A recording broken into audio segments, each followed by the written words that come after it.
Already మలయాళ సినిమాలను చూసి మిగిలిన ఇండస్ట్రీల కడుపు మండుతోంది.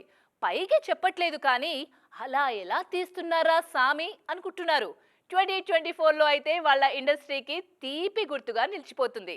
చాలా ఇండస్ట్రీలకు సాధ్యం కాని రికార్డులను మలయాళ ఇండస్ట్రీ ఈ ఏడాది సాధించింది. దీనిపైనే ఓ స్పెషల్ స్టోరీ చూసేద్దామా?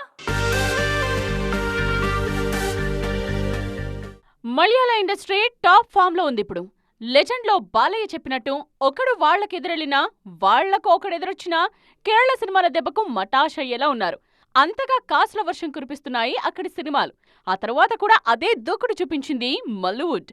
తెలుగు ఇండస్ట్రీకి పోటీగా 2024లో మలయాళం సినిమాలు కూడా అద్భుతాలు చేశాయి. అలాగే మంచుమల్ బాయ్స్ 250 కోట్లు, ప్రేమలు 140 కోట్లు, ఫహద్ ఫాసిల్ ఆవేశం 150 కోట్లు, పృథ్వీరాజ్ సుకుమారన్ ఆడు జీవితం 175 కోట్లు, మమ్ముట్టి బ్రహ్మయుగం 75 కోట్లు, టొవినో థామస్ అన్వేషిపన్ 50 కోట్లు, ఏఆర్ఎం 120 కోట్లు. ఇలా సాగింది 2024లో మలయాళ ఇండస్ట్రీ దూకుడు. 2024 తొలి 5 నెలల్లోనే 1000 కోట్లు వసూలు చేశాయి అక్కడి సినిమాలు. టాలీవుడ్ కు కూడా ఈ రికార్డ్ సాధ్యం కాలేదు. సెకండ్ హాఫ్ లో కల్కి, దేవర, పుష్ప 2 రూపంలోనే మనకు 2500 కోట్లొచ్చాయి. కానీ మలయాళ సినిమాలైతే మొదట్లోనే దుమ్ము దులిపేశాయి. ఎలా చూసుకున్నా 2024 వాళ్లకు తీపి గుర్తుగా మిగిలిపోనుంది.